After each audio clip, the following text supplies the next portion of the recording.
So post card ఇంకొక video. So ఇంతసేపు ఒక విషయం చర్చించినాం, దాని ఎక్స్టెన్షన్ అంటే మనకు ప్రాక్టికల్గా అనుభవమైన దాన్ని నేను షేర్ చేసుకుంటున్నాను కాబట్టి వాడికి వాళ్ళు క్రాస్ చెక్ చేసుకోవచ్చు. ఇప్పుడు యూట్యూబ్ ఛానల్ హ్యాక్ అయిన తర్వాత కోర్స్ తప్పు నాదే, ఒత్తకూడదు లింక్ వస్తే అన్నది వేరే సంగతి. కానీ ప్యానిక్ అవ్వకుండా, డిస్టర్బ్ అవ్వకుండా మనం అన్ని పనులు చేసుకుంటూ ఒక కామన్ మ్యాన్గా ఏమేం చేయాలి అన్నీ. ఇందులో 2 భాగాలుగా జరిగింది వర్క్. ఒకటి డిస్కషన్ చేయడం, అదంతా వేరే వాళ్ళతో, సైబర్ క్రైమ్ వాళ్ళు, friends, every one is discussing so much. ఆ డిస్కషన్లో మనకు తెలియకుండా ఒక గందరగోళ పరిస్థితి ఏర్పడ్డది. రెండో పార్శ్వం ఏంటి, అసలు మాటలే అవసరం లేకుండా సమస్యను ఎట్లా సాల్వ్ చేసుకోవచ్చు అనేది యూట్యూబ్ చెప్పింది. లిటరల్లీ 11 రోజుల్లో ఆ యూట్యూబ్ పార్ట్నర్ ప్రోగ్రామ్, ఆ సపోర్ట్ సిస్టమ్ నుంచి మనకు మెయిల్ కోసం ట్రై చేయడం, వెయిట్ చేయడం, అక్కడి నుంచి మెయిల్ రావడం, మనం ఏదో చేయడం, అవ్వకపోవడం, మళ్ళీ వెయిట్ చేయడం, మనకు ఎందుకు రావట్లేదో వాళ్ళకి మెయిల్ ద్వారా చెప్తే మేము దీన్ని చూస్తున్నాం, ప్లీజ్ వెయిట్ 24 hours అని చెప్పడం. అట్లా 11 రోజులు ఒక 4 to 7 times కరస్పాండెన్స్ జరిగింది. ఆ తర్వాత ఆటోమేటిక్గా ఛానల్ రిజాల్వ్ అయింది. ఎర్లీ మార్నింగ్ కన్నమ్మ ఫోన్ చేసి చెప్పింది ఛానల్ వచ్చేసింది. దీన్ని బట్టి ఏం తెలుస్తుందంటే అసలు నిజంగా సమస్యని సాల్వ్ చేయాలంటే మాటలు అక్కర్లేదు అని 100% తెలుస్తుంది. సో ఇప్పుడు మనం కుటుంబంలో కూడా ఏదైనా ప్రాబ్లమ్స్ వస్తే మనం ఫస్ట్ మాటలకు దిగుతాం కదా. నిజంగా అసలు మాటలు తీసేసి ఒకవేళ మనం సమస్యను సాల్వ్ చేయాలనుకుంటే అది దగ్గర దారి. ఇప్పుడు యూట్యూబ్ రికవరీ ప్రాసెస్లో నాకు ఒకటి ఏమర్థమైందంటే, నువ్వు అనుకున్న వెంటనే సమస్యలు సాల్వ్ కావు. స్టెప్ బై స్టెప్ సమస్యకు సొల్యూషన్ కోసం వెతికితే మాటలు లేకుండా ఎంత పెద్ద సమస్యనైనా మనం చాలా సాధారణంగా, చాలా సింప్లిఫైడ్ ఆస్పెక్ట్లో చేయొచ్చు. ఒక్క మాట కూడా లేదు. అసలు అక్కడ ఉన్న వాళ్ళు ఎవరు, ఏ దేశీయులు, వాళ్ళ రూపం, వాళ్ళ రంగు మనకేమీ తెలియదు. మనమెవరో వాళ్ళకేం తెలియదు. ఓన్లీ డేటా ప్రకారం తెలుసు, ఇది so and so countries, he has been doing YouTube for so many years అని తెలుసు. తర్వాత మన డీటెయిల్స్ తెలుసు, ఐపీ అడ్రస్, మనం ఏ లొకేషన్ నుంచి చేస్తున్నాం, ఏ డివైస్ నుంచి అప్లోడ్ చేస్తున్నాం, ఇట్లాంటివన్నీ తెలుసు. అదర్వైజ్ మన వేషభూష ఇట్లాంటిది ఏమీ తెలియదు. Just right question and right answer, right information and right response, చిన్న గ్యాప్. మళ్ళీ ఇట్లా జరిగింది, మళ్ళీ ఇట్లా చేయండి, ఓకే వెయిట్ చేయండి, వచ్చిన మెయిల్ వస్తుంది, no you don't have to respond, wait 24 hours, will get back to you, బాత్ కథ. కుటుంబ సభ్యులు అట్లా చెప్తే గొడవ పడతారు పోయి, నాకు ఇప్పుడే కావాలని. అందుకని నిజంగా మనం సమస్యను సాల్వ్ చేయాలంటే మాటలు అయితే అక్కర్లేదు. సరే మనిషి నోరు మూసుకోవడం అనుకుందాం, లేదా క్లుప్తంగా చెప్పి పక్కకు జరగచ్చు. కానీ మాట్లాడుకొని విషయం పక్కకు జరిగి, నేను నా లైఫ్లో చేసిన ఒక ఇన్సిడెంట్, మా కాలేజీలో ఒక జూనియర్ ఒక సీనియర్ని తిట్టాడు, బూత్ అన్నాడు. దాంతో పెద్ద ఇష్యూ అయింది. ఈ సమస్యను సాల్వ్ చేయడానికి ఒక 7-8 మంది స్టూడెంట్స్ అందరూ కూర్చొని ఒక కేఫ్లో కూర్చున్నారు. వాళ్ళందరూ కలుసుకున్న ఉద్దేశం ఏంది, అరే సీనియర్ని అట్లా ఎట్లా అంటావురా బూత్ అన్న కాంటెక్స్ట్. బూత్ అంటే ఏదో వాడుకో అన్నాడు అంతే. ఇప్పుడు ఆ సమస్యకి వాడు సారీ చెప్పడం ఏదో చేసే లోపే వాడు ఇంకో మాట అన్నాడు. ఇది అటు పక్కకి జరిగి దీని గురించి ఇంకో గొడవ అయింది. ఈ గొడవల లోపల వచ్చిన వాళ్ళు వీడిని, ఆ సీనియర్ని కొన్ని మాటలు అన్నారు. అంటే ఈ సమస్య వీడిది కాకుండా ఇప్పుడు వాళ్ళన్న మాటలకి వాడు రెస్పాన్స్ చేయడం స్టార్ట్ అయింది. అందులో వాడేదో గతంలో జరిగిన దాన్ని బేస్ చేసుకొని వీళ్ళని ఏదో అన్నాడు. అసలు ఫస్ట్ అన్నది పక్కకి జరిగి పెద్ద కాంప్లెక్స్ ఇష్యూ అయింది. అంటే ఈవెన్ ముఖ్యమంత్రి వచ్చినా సాల్వ్ చేయాలన్నంత పెద్ద ఇష్యూ అయింది. ఎవడు వినడానికి సిద్ధంగా లేడు. అందుకని ఇది ఎవరు నా సలహా, ఎవడు చేయడం నాకు తెలుసు, ఎవడు చేయడు. బెస్ట్ థింగ్స్ మనం చేయమండి. మనకు పీకిలాటలు కావాలి, ఆనందంగా ఉంటే మనకు నచ్చదు. అంటే ఇప్పుడు మనం చర్చించడానికి టాపిక్ ఉండాలంటే అనారోగ్యం అని ఉండాలి, లేకపోతే ఏదైనా కామన్ జరగాలి. ఇప్పుడు అంత బాగుంది, దేశం బాగుంది, రాజకీయ నాయకులు బాగున్నారు, కరప్షన్ లేదు, రెడ్ లైట్ పడగానే ఆగుతున్నారు, అసలు దొంగలు లేరు, పోలీసులకు ఏం చేయాలో తెలుస్తలేదు, ఎవ్వరు ట్రాఫిక్ రూల్స్ బ్రేక్ చేయడం లేదు, ట్రాఫిక్ కానిస్టేబుల్స్ అంత ఘోరంగా, అసలు ఒక పిచ్చి లేచిపోతుంది. అసలు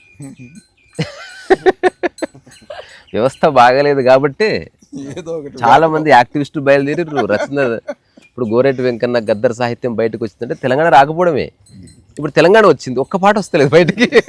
అంటే ఏం రాయాలో తెలుస్తలేదు. ఇప్పుడు బంగారు తెలంగాణ వచ్చిందంటే వచ్చింది, మరి బంగారం అంటే కనిపిస్తలేదు. అందుకని సలహా నేను చెప్పి ముగిస్తా, నువ్వు మాట చెప్పు, లేకపోతే దిలీప్ గారు ఎవరైనా చెప్పండి. ఇప్పుడు ఇంట్లో ఏదన్నా ప్రాబ్లం వస్తే ఒక చిన్న ప్రయోగం, కుదరదు ఒప్పుకోరు, అయినా సరే ఊరికే అట్లీస్ట్ ఫిలాసఫికల్గా చెప్పుకుందాం. మాట్లాడుకోకుండా రైటింగ్ ద్వారా సాల్వ్ చేసుకోవచ్చు, వాట్సాప్ మెసేజ్ ద్వారా సాల్వ్ చేసుకోవచ్చు. ఎందుకు ఇట్లా అంటున్నంటే, మాట్లాడుతున్నప్పుడు మెయిన్ డిస్టర్బ్ చేసేది వ్యక్తి విషయము కాదు, ఆ వ్యక్తి ఎక్స్ప్రెషన్స్. ఒకలా ఫేస్ పెడతారు, ఒకలా దీనంగా కనిపిస్తారు, ఒకలా చేతులు ఊపుతారు, ఏదో ఇసిరేస్తారు. దీనివల్ల అది ఇంకోటి కొనసాగడం వల్ల చాలా పెద్ద ఇష్యూ వస్తుంది.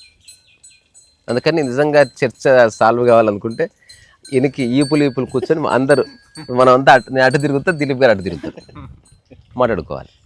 ఫేసులు కనబడకూడదు. తర్వాత వాయిస్ లోగోని తక్కువ స్థాయిలో పెట్టి మాట్లాడుకోవాలి.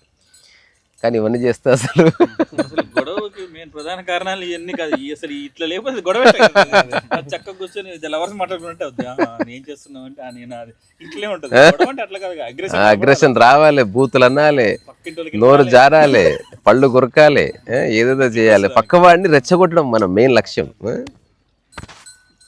తర్వాత ఎట్లా ఎంత గాయం మేజర్ ఎంత చేయగలుగుతా అంత డ్యామేజ్ చేసి రావాలి, అప్పుడే మనం అట్లా.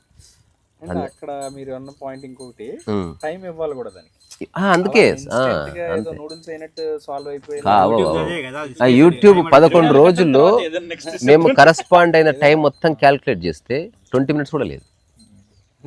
అంటే ఆ 11 రోజుల్లో మేము జెన్యున్గా యూట్యూబ్తో త్రూ మెయిల్ మాట్లాడిన టైం క్యాల్కులేట్ చేస్తే నాట్ మోర్ దెన్ 20 minutes. వాడు మెయిల్ ఎంత బాగా వచ్చింది నాకు భలే అర్థమైంది అసలు. Okay, we'll go through the content you have shared, we'll get back to you in 72 hours, you don't have to revert, please wait. ఇంత క్లియర్గా చెప్పాడు వాడు. కానీ మేము తిరిగి మీరు మళ్ళీ మాకు ఉత్తరం రాసి సావగొట్టకండి, మీ కంటెంట్ అంతా మా దగ్గరకు వచ్చింది, మేము దాన్ని చూస్తాం, ఈ 72 గంటల లోపు మీకు ఇన్ఫర్మేషన్ ఇస్తాం. సో ఎంత బాగుంది, ఇన్ఫర్మేషన్ ఇస్తాం, that could be negative or positive. కానీ ఇదే మాట భార్య భర్తకు చెప్పింది అనుకో, ఇప్పుడే చెప్పు, నాకు ఇప్పుడే కావాలి. నిజంగా చిన్న గ్యాప్ ఇస్తే సద్దు మండుతుంది. అంతే, ఫ్రెండ్స్తో అయితే మాట్లాడతావు గంటలు. ఒకసారి మా ఇంట్లో ఈ కాంటెక్స్ట్ వచ్చింది. ఫ్రెండ్స్తో అయితే అంతసేపు మాట్లాడతావు, పేరెంట్స్తో మాట్లాడాలంటే టైం ఉండదంటే నేను చెప్పిన, అంటే ఆల్రెడీ అన్కాన్షియస్ స్టేట్మెంట్ ఇచ్చేసినావు, అందుకని నేను ఇప్పుడు చెప్తే దానికి జవాబు కనుక్కో. ఇప్పుడు ఫ్రెండ్ ఎవరైతే వస్తున్నారో వాళ్ళతో ½ an hour మాట్లాడుతున్నారు, వాళ్ళు నెలకు ఒకసారి వస్తున్నారు, నువ్వు నెలకు ఒకసారి రా, ½ an hour మాట్లాడతా. నువ్వు నా పక్కనే ఉంటూ అట్లా కుదురుతుంది. అందుకే let's meet once in a month, ½ an hour అయింది, 45 minutes మాట్లాడతా.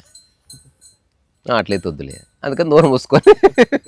కుటుంబ సభ్యులు మాట్లాడుకోవద్దంటే కారణం కలిసే ఉంటున్నారు, ఇంకెందుకు మాటలు. ఇప్పుడు ఒకరితో ఒకరికి ఏ ఎగ్జైట్మెంట్ లేదు, మాటలేందుకు, ఒకరి గురించి ఒకరికి తెలుసు, ఇంకా మాటలేందుకు. ఇప్పుడు దేవుడు ఎంత అవలగాడో తెలిసిపోయింది, ఇంకా ఆ తర్వాత ఇంకేం డిస్కషన్ అట్లా. అందుకని ఇదే నేను చెప్పాలనుకున్నది. అంటే నాకు తెలిసి నేను నా ఛానల్లో చెప్పిన సార్లు ఈ విషయం కూడా చెప్పుకుంటూ, కుటుంబ సభ్యులు నిజంగా బాగుండాలంటే మాట్లాడుకోకండి.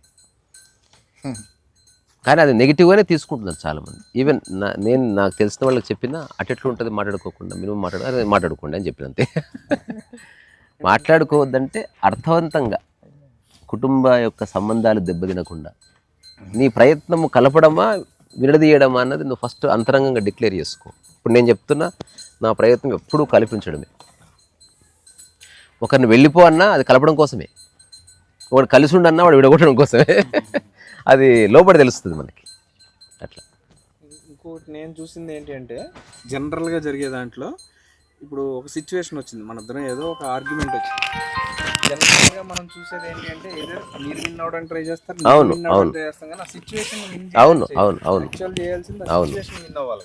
వ్యక్తి ప్రాధాన్యత పోయి విషయం అంటే మాట్లాడడం ఒకటి, అది విన్ అయ్యేలా మాట్లాడాలి. సిచ్యువేషన్ వరకు మాట్లాడకుండా ఈగోలు అంటే నేనే విన్ అవ్వాలి ఇందులో. అంటే మెయిన్ వితండవాదం వస్తుంది, ఆర్గ్యుమెంట్ లేక రకరకాలుగా మైండ్ గేమ్ నడుస్తూనే ఉంటుంది. చాలా వరకు అదొకటి ఇది ఉంటుంది. ఇప్పుడు ఎగ్జాంపుల్ ఏదైనా ముహూర్తం పెట్టాలనుకోండి, మంచి ముహూర్తం పెట్టాలి అనేది ఇద్దరు ఆలోచిస్తే సూపర్. కాకపోతే నేను పెట్టింది నువ్వు ఎందుకు కాదంటావు, నేను పెట్టిన ముహూర్తం బాగుంది అది ఎందుకు కాదంటావు నువ్వు అని మళ్ళీ ఆయన ఇంకో ముహూర్తం పెడతాడు. సో ఇక్కడ నేను విన్ అవ్వాలి లేదా ఆయన విన్ అవ్వాలి అన్న దాంట్లో కానీ అది యాక్చువల్గా మంచి ముహూర్తం రావాలని ఇద్దరు వర్క్ చేస్తే దిలీప్ గారు చెప్పింది కరెక్ట్. ఎట్లా అంటే హూ ఇస్ రైట్ కాదు, వాట్ ఈస్ రైట్ అనేది చూడాలి. దిమ్మ తిరిగే స్టేట్మెంట్ బిడ్డ టీ షర్ట్ మీద స్టేట్మెంట్ రాసి వాట్ ఈస్ రైట్ అనేది తెలిసినా నువ్వు చెప్తే వినడం నాకు నచ్చలేదు. ఇది అవును వస్తుంది, అవును మొత్తం అసలు డైనమిక్ కాంప్లెక్సెస్ అంతా అంటే ఇదే ఎగ్జాంపుల్. అరుణాచలం నా ఫ్రెండ్ వాళ్ళ పిల్లలు వచ్చేది ఉండే, తను ఒక అమ్మాయి నా ఫ్రెండ్. అది ఏం చెప్పిందంటే సరదాగా దాని పేరు చెప్పింది, నేను శ్రీకాళహస్తికి ఖచ్చితంగా వెళ్ళాలి, ఈ రాహుకేతు పూజ చేయించుకోవాలి అంటే. అవునా మరి మనం అది ప్లాన్లో చేయలేదు కదనే అంటే. లేదు నేను ఖచ్చితంగా వెళ్ళాలి నేను ఖచ్చితంగా వెళ్దాం. ఏదో నేను ఎవరో ఆపుతున్నట్టు ఎందుకే అలా చెప్తున్నావు, వెళ్దామంటే సరిపోద్ది కదనే అని అన్న అంతే. నేను అలా చెప్పడం దాన్ని నచ్చలేదు.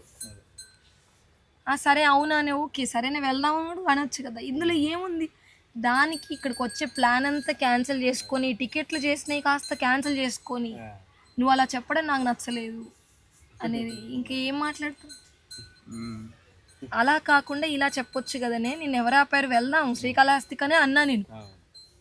అవును కదనే నిజమే సరేనే అని ఒప్పుకోకుండా నేను ఇలాగే చెప్తా, నన్ను అర్థం చేసుకోవాలి అంటే అప్పుడు నువ్వు నన్ను కూడా అర్థం చేసుకోవాలి. అలా కాకుండా ఇలా చెప్పవే తల్లి అని అన్నా. వినరు.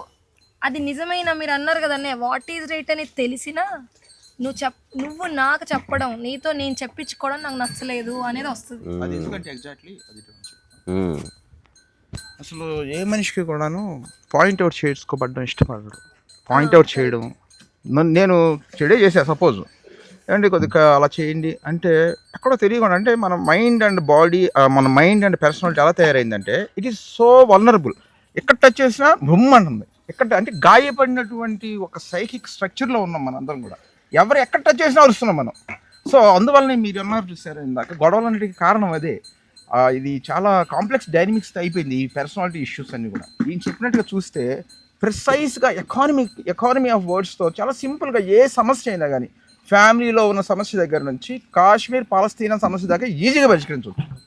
But only thing is complex dynamics. ఇక్కడ నుంచి నేషనల్ లెవెల్ దాకా, ఈవెన్ ఇంటర్నేషనల్ లెవెల్ దాకా కూడా కేవలం ఈ డైనమిక్స్. రెండు దేశాల మధ్య చర్చలు జరుగుతాయి, ఏం అరుచుకోరు బొత్తు తిట్టుకోరు, యుద్ధాలు ఆపేస్తారు, కోట్ల రూపాయల డీల్స్ తెచ్చుకుంటారు అనుకోవచ్చు కదా. ఇప్పుడు అది తెలియని వాళ్ళు ఇలా అరుచుకుంటున్నారు. అది అందులో రసం దొరుకుతుంది. మెయిన్ తెలుసుకోవాలని లేదు, కరెక్టే. తెలిసినా ఎందుకు జాడుతున్నారంటే దే ఆర్ ఎంజాయింగ్ దట్. అంతే అంతే.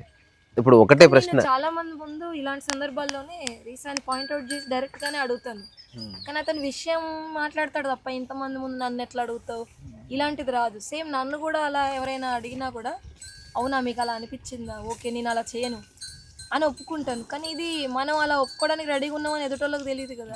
ఎవరు ఎట్లన్నా ఉండదు, మనం ప్రశాంతంగా బతకాలని మన నిర్ణయం తీసుకోవాలి. అవసరమైతే దుష్టులకు దూరంగా ఉండాలని ఉంది కదా పెద్దోళ్ళు చెప్పారు. ఆ దుష్టులు ఇంట్లో అయితే ఇంట్లోకి దూరంగా ఉండాల్సిందే, వేరే ఆప్షన్ లేదు. ఇక్కడ అంటే యాక్చువల్గా దుష్టత్వం కంటే కూడా నేను మార్నింగ్ మీరు కూడా మాట్లాడినట్టుగా ప్రతి సందర్భంలోనూ ఎరుకే పరిష్కారం. అదొక యాక్చువల్లీ ఇంకా వేరే ఏమి కనిపించట్లేదు, అంతే ఏమి లేదు. ఎరుకతో ఉన్నప్పుడు మీరు ఎంత మాట్లాడాలో అంతే మాట్లాడతారు, ఏం మాట్లాడాలో అంతే మాట్లాడతారు, ఎలా మాట్లాడాలో కూడా అలాగే మాట్లాడతారు. ఇది ఒక ఓల్డ్ సేయింగ్ ఉంటుంది, అది చెప్పి ముగిద్దాం. ఇప్పుడు ఒక వ్యక్తి నిన్న మనం చూసినాం, బొమ్మ చెక్కుతున్నాడు. బొమ్మ ఎట్ట చెక్కుతాడు బెట, గట్టిగా కొట్టాల్సిందే, చేయి కాకుండా ఉలితో కొట్టాలి. అంత కొట్టినా అతనిలో కొడుతున్న ద్వేషం లేదు. అట్లా కొట్టగలవా, కొట్టు. రెండవది, అంత కొడుతున్నా బొమ్మ చెడిపోయేటట్టు కొడతలేడు, అట్లా కొడితే కొట్టు.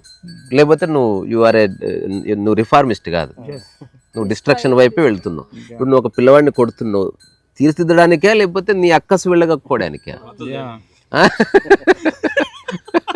అసలు చిన్నగా ఉన్నప్పుడు అసలు బెల్ట్ అంటే బెల్ట్, చెంబు అంటే చెంబు, ఎట్లా పడితే అట్లా కొట్టేటోళ్ళే. ఇప్పుడు కొంత సంస్కరణ వచ్చింది, పిల్లలు పోలీస్ స్టేషన్కి వెళ్ళి కేసులు వేస్తున్నారు పేరెంట్స్ మీద చాలా.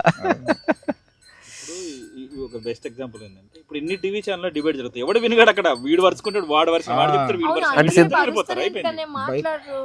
ముందే రూల్ ఇక్కడ అరుచుకోనే డిబేట్ అని రూల్ పెట్టాలి అసలు.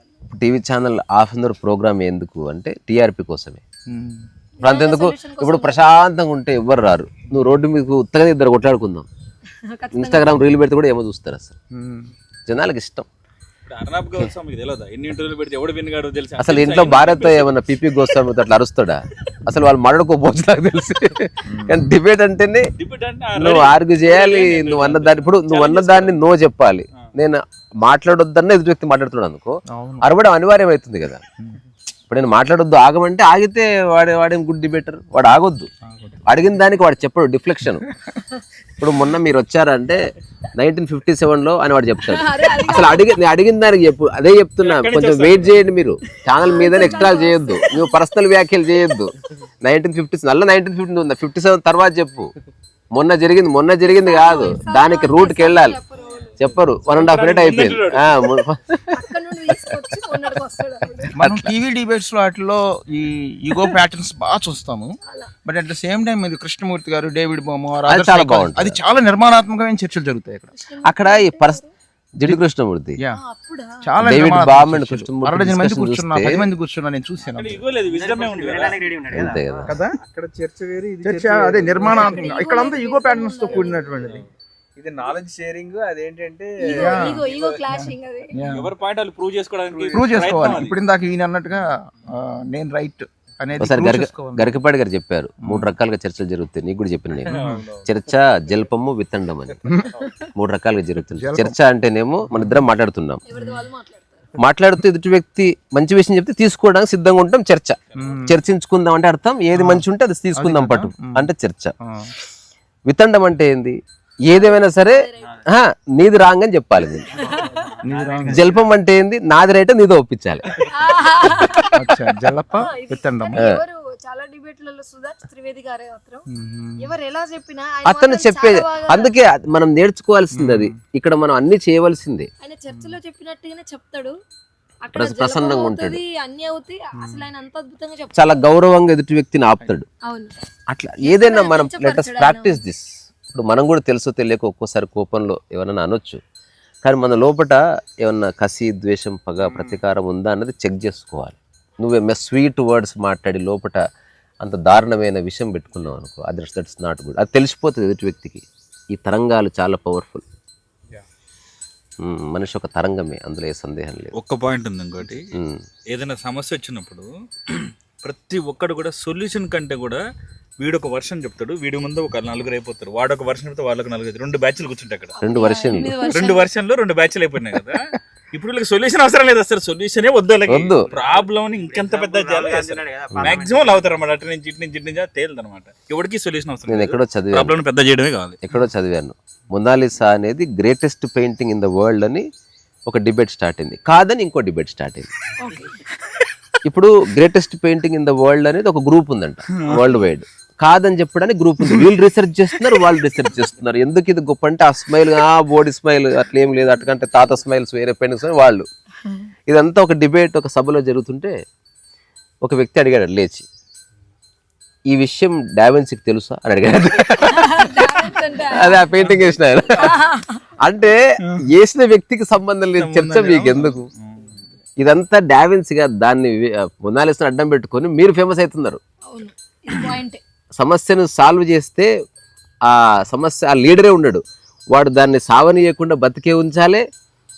వాడు అప్పుడు 50 ఏళ్ళైనా వాడు బతుకుంటాడు. ఇది ఒక పెద్ద పొలిటికల్ జనాల దృష్టిలో అది పడాలి. అదే కర్రెర్ వద్దు పావున్ చావద్దు అనే టైప్ లో లాస్ట్ కంటే అదే కొనసాగుతుంది. చివరి మా వాక్యం ఒకటి చెప్పేసేయండి, చెప్పేస్తే ముగిద్దాం. ఏదో ఒకటి నేను ఒకటి ఆలోచిస్తా ఈ లోపల ఇంతే. అంటే మనం ఎక్కడికి వచ్చినా చివరికి ఎరుక లేకపోవటం, ఈ 2 దగ్గర అంత ఇష్యూ ఉంది. ఎరుకు లేని మనుషులు 10 మాటలు మాట్లాడాల్సిన దగ్గర 1000 మాటలు మాట్లాడతాము. ఎరుగ్గా ఉన్నప్పుడు చాలా ప్రిసైజ్గా, ఎకనమిక్గా ఎంత చెప్పాలి, ఎలా చెప్పాలి, ఎలా అవతల వ్యక్తి సిచ్యుయేషన్ మొత్తం ఆ వాతావరణం అది నిజమైనా కానీ చెప్పొచ్చా చెప్పకూడదా, చెబితే ఏ టోన్లో చెప్పాలి, ఇవన్నీ కూడా మనకి న్యాచురల్గా తెలిసిపోతుంది. సో ఎరుక చాలా ఇంపార్టెంట్. ఇది నా దృష్టిలో సైలెన్స్ అండ్ ఆ టైం ఇవ్వటం అంతే. ఇస్తే ఇంకా అసలు దేనికైనా సొల్యూషన్. అసలు ఏదన్నా ఒక సమస్య వస్తే మీరు అసలు మాట్లాడుకోకండి, సంవత్సరం సాల్వ్ అయిపోతుంది. అడిగినా కూడా గుర్తు చేశారు. కొంచెం గ్యాప్ ఇవ్వడం. అరే బాయ్ చెప్పు. శ్రీధర్ గారు ఒకటి చెప్పారు, చివరి మాట అదే ఎరుక అన్నారు. చాలా ఎవరికి తెలియదు అంటే అసలు ఆ ఎరుక అంటే ఎవరికి ఎరుక లేకుండా పోయింది. Last word conclusion say bye. నీవు ఏదైనా చెప్పి ఒక 30 seconds అంతే, బాయ్. అంటే అంతా ఆల్రెడీ చెప్పేసినావు, నేను వదిలేసిన వీడితో ఏదైనా చెప్పించాను. వాడు మౌన్ చెప్పురా, ఒక్కటే మాట. మౌనమే. వాడు ఉంటున్నాడు పాపం ఈ మధ్యన. అయితే నేను నా వర్షన్లో ఏమంటా అంటే, నేను ఓపెన్గా చెప్తాను ఎవరికైనా, వాళ్ళు చెప్పేది కూడా నేను వినడానికి రెడీగా ఉంటాను. అప్పటికి వాళ్ళు అంటే మన వైపు నుండి సారీ చెప్పి అన్నీ చేసినా కూడా వాళ్ళు ఈగోలు సాటిస్ఫై కాకపోతే ఇంకా ఒకేరా బాబు అని వదిలేస్తే, ఇక నా వరకైతే అంతవరకు చేస్తా. అక్కడికి వచ్చి ఆగింది ఇప్పుడు. ఒకప్పుడైతే ఇంకా మెసేజ్లు పెట్టేసి నేను ఇలా చేసా, నువ్వు అలా చేసావు, అయినా నువ్వు ఇలా అన్నావు, అయినా నేను ఇలా అన్నా, లాస్ట్కి ఇది ఉండే. ఇప్పుడు మెసేజ్ లేదు, ఏం లేదు, చెప్పాల్సింది చెప్పి ఓకే ఇదైతే ఓకే, ఇలా అయితే ఓకే, లేదంటే ఓకే, అయిపోయింది. ఇంకా మెసేజ్ లేదు, ఫోను లేదు, కోపము లేదు, ద్వేషం లేదు, ఏం లేదు. మళ్ళీ ఇప్పుడు కలిస్తే హక్ చేసుకొని మాట్లాడగలను. అంతే. ఎంత బాగుంది, ఎంత హాయిగా ఉంది. ఇప్పుడు who is right అని కాకుండా వాట్ ఈజ్ రైట్ అనేది ఒక పాయింట్ తేజ బాగా ఆ కెమెరా తీసుకోపో. బాగా కాదు గుర్తుపెట్టుకోవాలి. లెక్కనే. ఇంకొకటి అక్కడ పో తేజ, అక్కడ దిలీప్ అన్నయ్య చెప్పినట్టు టైం ఇవ్వాలి, కొంచెం కామ్ వన్ స్టేట్మెంటే ఈ రెండు చెప్తా, టైం ఇవ్వడం, participate కామ్ చేసి అవ్వడం అండ్ హూ ఈజ్ రైట్ కాదు what What is is right, ఈ right. రెండు నాకు బాగా మొత్తం చర్చ. నా బిడ్డ చివరి మాట ప్రేమగా చెప్పు. అక్కతో నీ చెప్పు. ఏదైతే లేదు స్వామి అసలు. మనం మీరు ఇందాక అంటే దాన్ని ఫ్లిప్ లో మా ఇది చేశారు కానీ వినట్లేదు ఎవరు. వినట్లేదు. మళ్ళీ నాకు నచ్చింది చెప్తే వింటా, నీకు నచ్చింది చెప్పొద్దు. నాకు నచ్చింది చెప్తే నువ్వు సరిగ్గా చెప్పావు, బాగా హాస్పిటల్లో పేషెంట్లు ఉన్నారు, బయట అందరు ఇంపేషెంట్లు ఉన్నారు. చెప్పు బిడ్డ. అదే అంటే మొత్తం కాంటెక్స్ట్లో సేమ్ సిచ్యువేషన్ ఎదుటి వాళ్ళది ఎలా అయితే ఇప్పుడు అక్క చెప్పిందని కంటిన్యూస్గా చెప్తున్నా, అక్క మాట చెప్పట్లేదు. తను ఏమన్నది ఒకవేళ సారీ చెప్తే దాన్ని యాక్సెప్ట్ చేసి సరే మళ్ళీ హక్ చేసుకునే కండిషన్ రావాలి. ఎదుటిల గురించి మనం ఆలోచించినప్పుడు సేమ్ మనం కూడా ఇంకోళ్ళని కూడా అలా ట్రీట్ చేయగలగాలి. ఇప్పుడు నేను నా ఫ్రెండ్స్ సమ్ పర్సన్ గురించి నేను అలా ఎక్స్పెక్ట్ చేశాను, నేను కూడా ఇంకోళ్ళ కోసం సేమ్ అలా రెడీ అయి ఉండాలి, అప్పుడే నేను ఎక్స్పెక్ట్ చేయాలి ఆమె గురించి. బాగుంది. అంతే, ఆచరించని జ్ఞానం వృధా, అది ఏదైనా కూడా. మౌనం గురించి ఒక చిన్న క్లారిఫికేషన్. మౌనం ఇప్పుడు నాకు హరి గారికి ఒక ఇష్యూ వచ్చింది అనుకుందాం, ఇంక నేను మౌనంగా ఉండిపోయా. ఒక నెగిటివిటీతో కూడిన మౌనం కూడా మంచిది కాదు, అది ఇంకా డేంజరస్. ఓకే, అది లోపల boiling. Silence is not silence, అది సొల్యూషన్ ఓరియంటెడ్ సైలెన్స్ అయ్యి ఉండాలి. ఓకే, అది అండర్స్టాండింగ్ తో కూడింది అయ్యి ఉండాలి, ఇన్సైట్ కొద్దిగా క్లారిటీతో కూడినటువంటి సైలెన్స్. ఈ టైంలో సైలెన్స్ గా ఉంటే మంచిదని తెలియాలి, కానీ ఒక నెగిటివిటీ, రెజెంట్మెంట్ అలాంటి కైండ్ సైలెన్స్ అనేది ఇంకా డేంజరస్. ఓకే, మౌనం కాదు, మౌన పోరాటం. అది సైలెన్స్ కాదు, వైలెన్స్. అది చాలా బాగుంది. సో మిత్రులారా, అదే పోస్ట్ కార్డ్ చేద్దాం అనుకుంటే ఇన్లా లెటర్ అయింది. అది సో ఇది శివనిలయం, ఇట్లా వెనుక చక్కగా చిన్న గోశాల ఉంది. గోవుల మధ్య మానవులు. సరే, ఇక్కడి నుంచి బాయ్ చెప్తున్నా, ఊరికి చూపించు.